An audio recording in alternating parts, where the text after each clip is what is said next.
aula 12 que fala sobre pirâmide cônica. E vamos começar o nosso vídeo falando sobre pirâmides. Nessa imagem temos as icônicas pirâmides do Egito. E antes de começar a falar sobre o assunto, eu gostaria de deixar aqui o trecho de um vídeo de um dos meus canais favoritos sobre ciência na internet, o Nerdologia.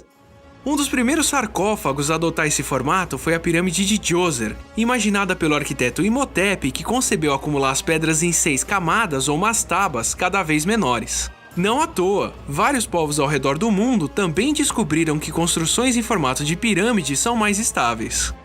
E os egípcios tiveram muita prática, são conhecidas mais de 100 pirâmides, como a pirâmide curvada. Curvada porque começou a ser construída com um ângulo mais inclinado e no meio do caminho, por causa da instabilidade, adotaram um ângulo de 47 graus que virou padrão. Quem disse que elas sempre foram perfeitas?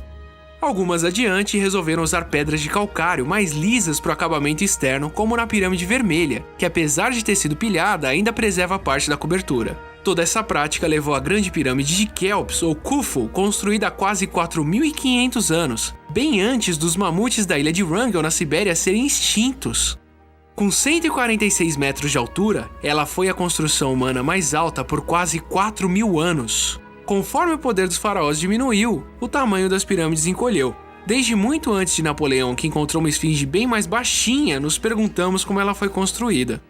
E ao contrário do que a maioria imagina, provavelmente elas foram erguidas por trabalhadores. Escavações no platô de Gizé encontraram pedaços de cerâmica, inscrições, ossos de gado, peixes e restos de cereais que atestam para uma equipe de milhares muito bem alimentada, condições incompatíveis com a escravidão. Então vamos lá. Temos a seguinte definição de pirâmide. Seja um polígono qualquer num plano e um ponto V fora deste plano. Se ligarmos os vértices desse polígono com um ponto fora deste plano, teremos uma figura que chamamos de pirâmide. Atentem-se para os elementos dessa pirâmide. Aquele polígono que estava contido no plano chamamos de base e os demais polígonos serão triângulos e chamaremos assim de face lateral. Portanto, teremos uma diferença entre a aresta da base e a aresta lateral. A aresta da base é o segmento que compõe o polígono da base e a aresta lateral serão os segmentos que ligam os vértices da base com o vértice da pirâmide. Outros dois elementos que precisamos tomar bastante cuidado é com a altura e o apótema.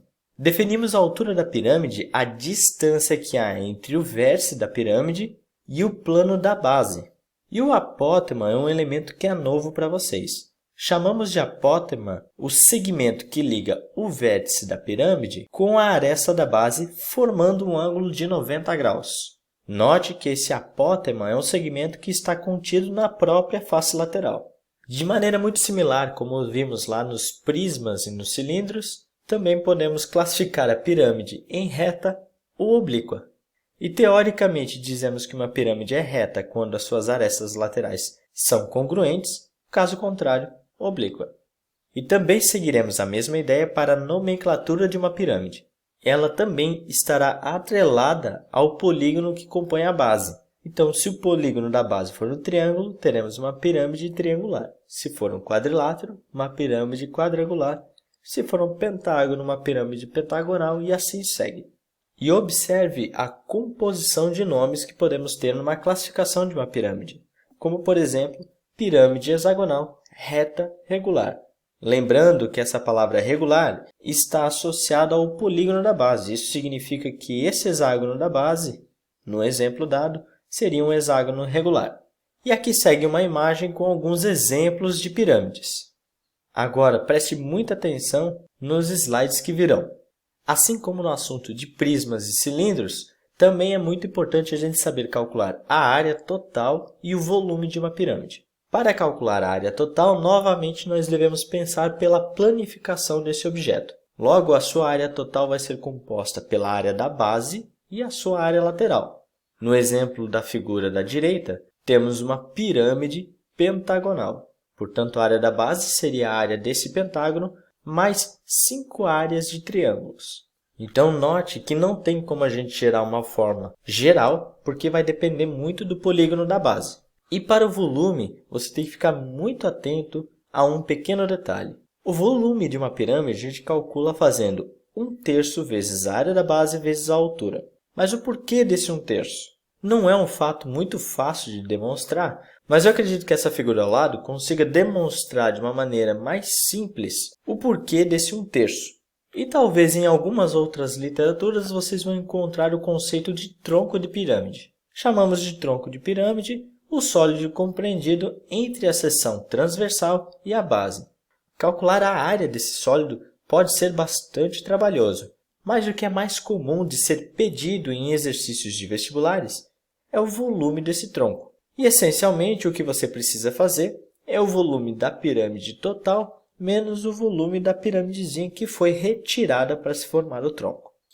E aí temos uma primeira situação para resolver na página 13 que diz o seguinte. Uma circunferência de 3 metros de raio está inscrita na base de uma pirâmide quadrangular regular.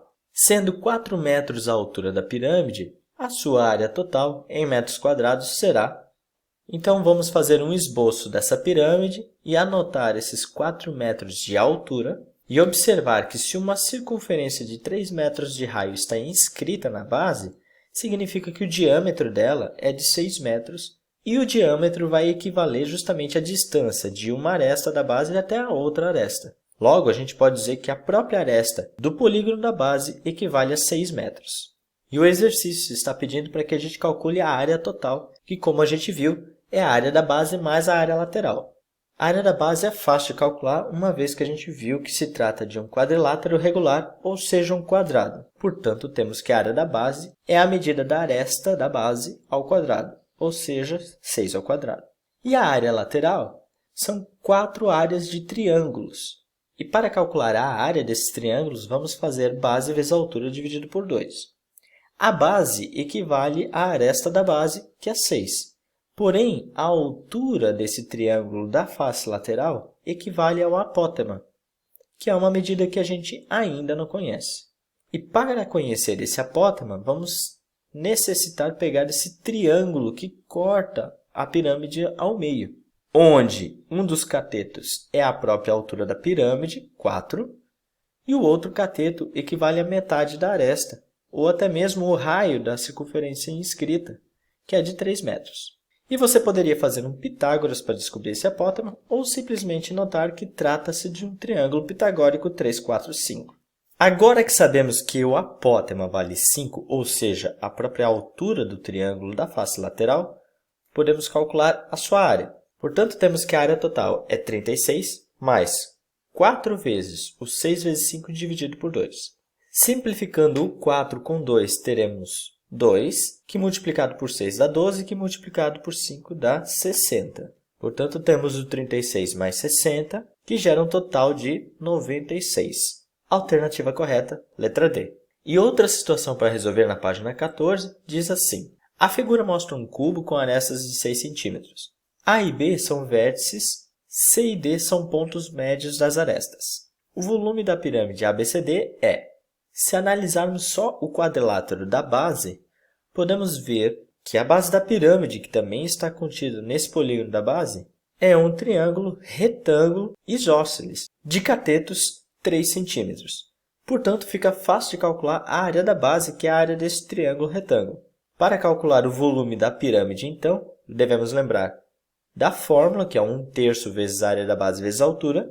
A área da base é a multiplicação das medidas desse triângulo dividido por 2, ou seja, 3 vezes 3 dividido por 2. E a altura equivale justamente à altura do próprio cubo, que é 6 cm. Podemos simplificar o 3 do denominador com um dos 3 da multiplicação da área da base e ainda simplificar o 6 da altura com o 2 do denominador do cálculo da área da base. E assim teremos o volume dessa pirâmide, igual a 9 cm3, alternativa correta, letra B. Agora vamos passar a falar dos cones.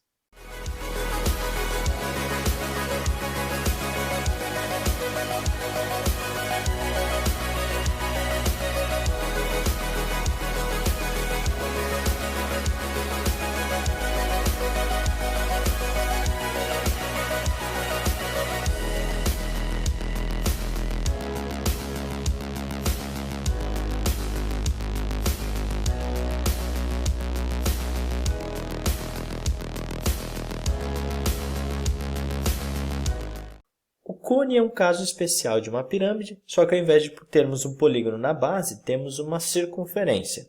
Porém, temos alguns elementos diferentes. Temos agora o eixo, que é essa reta que passa pelo centro da circunferência da base e o vértice do cone. E a geratriz é aquele segmento que liga o vértice do cone a qualquer ponto da circunferência da base. Também valem a classificação de cone oblíquo e cone reto. E, teoricamente falando, temos que o cone é reto quando o eixo deste cone é perpendicular à circunferência da base. E quando assim não for, a gente chama de cone oblíquo. Quando fizemos um corte exatamente perpendicular, passando pelo vértice e pelo diâmetro da circunferência da base, chamamos de seção meridiana. E a figura resultante do corte dessa seção meridiana, é claro, vai ser um triângulo. Quando essa seção meridiana resulta em um triângulo equilátero, podemos chamar então este cone de cone equilátero.